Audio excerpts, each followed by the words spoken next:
Assalamualaikum warahmatullahi wabarakatuh. Kita akan mulai praktikum minggu ke-7 tentang celah patahan normal yang melibatkan perpindahan vein. Celah patahan normal yang melibatkan perpindahan vein. Patahan normal pada umumnya diperlihatkan pada peta struktur sebagai garis-garis tunggal. Hal ini dapat dibenarkan jika bidang patahan vertikal.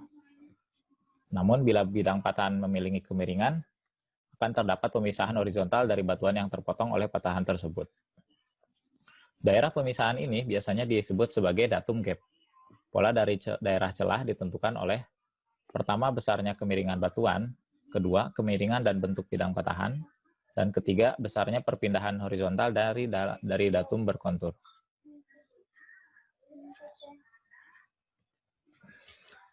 Penentuan celah patahan dalam struktur mineral dan minyak memungkinkan geologis dan engineers untuk memperhitungkan cadangan secara lebih tepat dan menyesuaikan perencanaan pengembangan.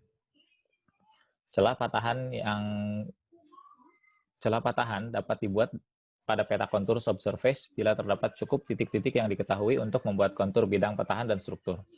Lebih banyak titik yang terdapat pada bidang patahan, berarti bidang dan daerah celah dapat dipersiapkan atau dibuat untuk memperlihatkan daerah celah patahan yang di mana tidak terdapat bagian yang menghasilkan minyak atau urat termineralisasi. Ini kita ada peta, ini adalah skalanya 0 sampai 1000 meter. Ini ada titik-titik posisi apa ya? Oh, lubang bor.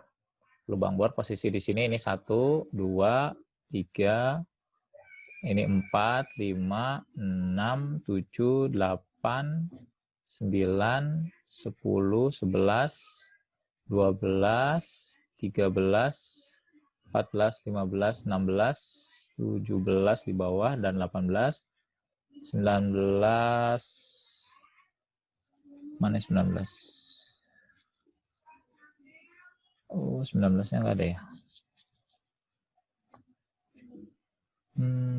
Ini 20, 21. 19-nya kayaknya kelewat.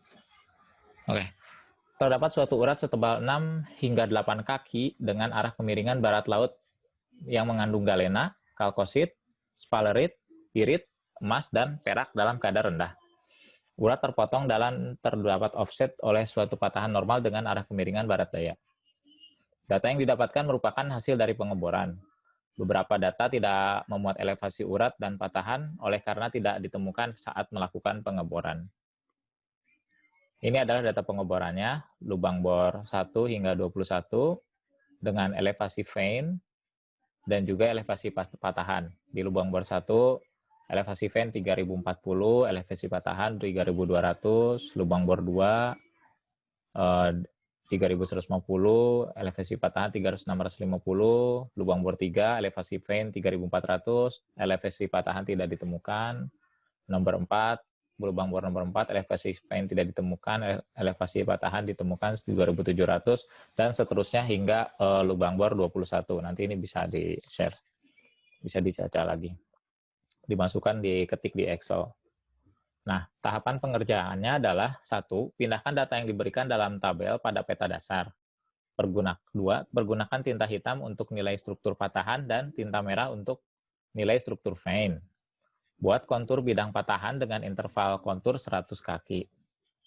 Buat kontur nilai struktur vein dengan interval 100 kaki juga.